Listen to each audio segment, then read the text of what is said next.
President Volodymyr Zelenskiy on Thursday said that Ukrainian forces have liberated 160 square kilometers of lands in a counteroffensive in eastern Donetsk region. Since the beginning of the operation, our forces have already liberated 160 square kilometers, and over 170 more square kilometers have been cleared of the occupiers. Any group of occupiers trying to enter the area is being destroyed, Zeleskiy said on September 18. The counteroffensive has been carried out in Pokrovsk and Dobropillia direction of Donetsk region. Moreover, Ukrainian troops have captured nearly 100 Russian prisoners, liberated 7 settlements and cleared 9 more settlements of Russian presence so far, Zeleskiy revealed. He said Russia has lost more than 2,500 troops over the past few weeks in Pokrovsk direction and 1,300 of these soldiers have been killed, adding that the counterattack continues in Donetsk. Ukraine is fully and justly defending its positions, its land. This is a heroic defense. I am proud of our warriors, proud of our people, Zelensky stressed. Furthermore, the Ukrainian leader resumed his call for more military assistance from Kiev's Western partners and urged the strengthening of sanctions in order to pressure Russia to reach a peace deal to end the war. His statement comes amid increased counterattacks by Ukrainian troops that have been mainly in defensive position along the front line in east of Ukraine in the past 2 years. In early September, Ukrainian troops captured the village of Zarichne in Donetsk region and cleared 2 more villages, Novoekonomichne and Udachne, in embattled Pokrovsk in the same region.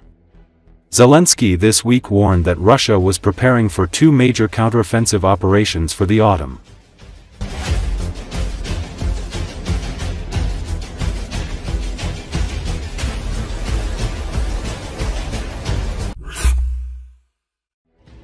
Ukrainian troops have liberated a fortified line in the northern Sumy sector from elite Russian naval infantry, capturing prisoners and forcing the remaining Russian troops to retreat in a rapid counteroffensive, Kiev Post reported on Wednesday.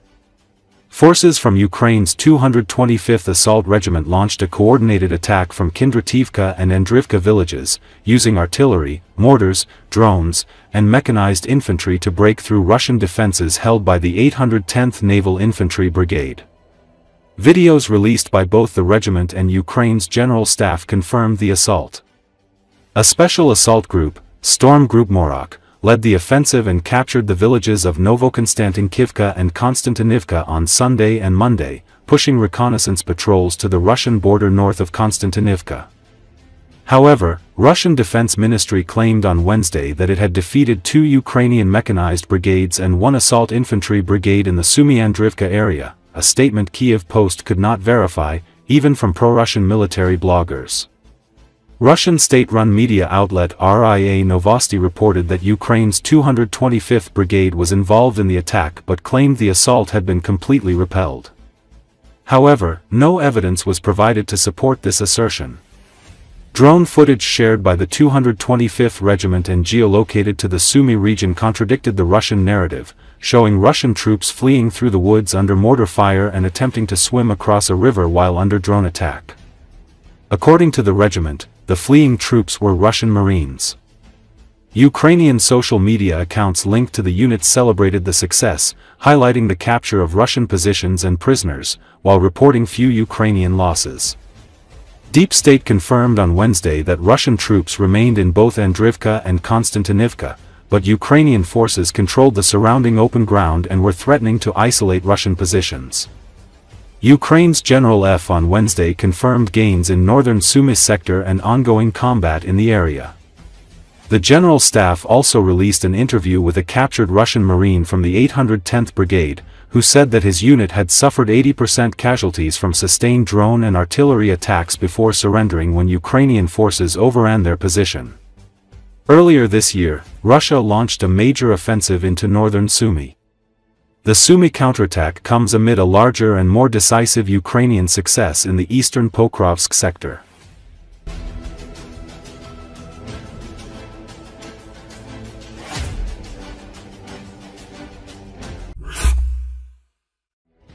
A resident of the town of Misky in Russia's Kemerovo Oblast posted a video online showing rows of graves of Russian soldiers who went to fight in Ukraine and returned home in coffins. Crimean Wind Channel wrote, "The Russian debunked the propaganda myth of no losses." The channel wrote, commenting on the video. It noted that while Russian state TV continues to claim there are no losses during the so-called special military operation and that everything is going according to plan, cemeteries across Russia keep rapidly expanding. Walking among the graves, the man behind the camera could not hide his shock at the number of fresh burials and the birth dates on the plaques. "Look what's going on here," he said, showing rows of soldiers' graves. Noticing one marker, he exclaimed, "Vladimir Popov, my peer, born in 1980. Other graves bore the names of men born in 1993, 1994, and even 2005. Pointing to the expanse of the cemetery, the man clarified that it is located in a town of just 40,000 people. "And this isn't the only cemetery," he added. The Misky resident also voiced his belief that the real death toll among Russian soldiers killed in Ukraine will be enormous. "Look, there are more flags down there too. In general, there are so many," he concluded. "The number of dead guys will be staggering. When we finally learn the truth about their numbers, the whole country will be horrified." Ukraine's defense forces have eliminated more than 300,000 Russian troops in 2025. Commander-in-Chief Alexander Zarichne reported recently, Ukraine's defense forces are destroying the enemy. Since the start of the year, more than 305,000 invaders have been neutralized, he wrote. In addition, Zeleskiy said Ukrainian troops have inflicted significant losses on Russian equipment. Nearly 30,000 enemy vehicles have been destroyed, which severely undermines Russia's ability to supply and maneuver its forces, the general noted. Recall, Kremlin has begun distributing an updated instruction manual to military units engaged in its war in Ukraine on the preparation and maintenance of mass graves.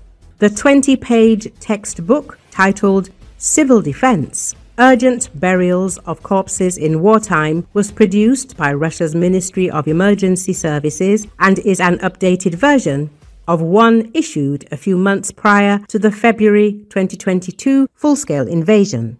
The earlier version was said to be intended for dealing with large-scale fatalities following an attack on Russia. The booklet is filled with detailed instructions and diagrams detailing the size of mass graves, the construction of the pits, tables showing lists of equipment and the manpower needed to construct a 100-person burial. It provides details of how many body bags should be laid at each level, with each layer being covered with earth before the next layer is positioned, and how much earth should be used to close the grave. It also specifies the use of chimneys to allow the gases of decomposing bodies to be released to avoid a possible buildup of explosive fumes.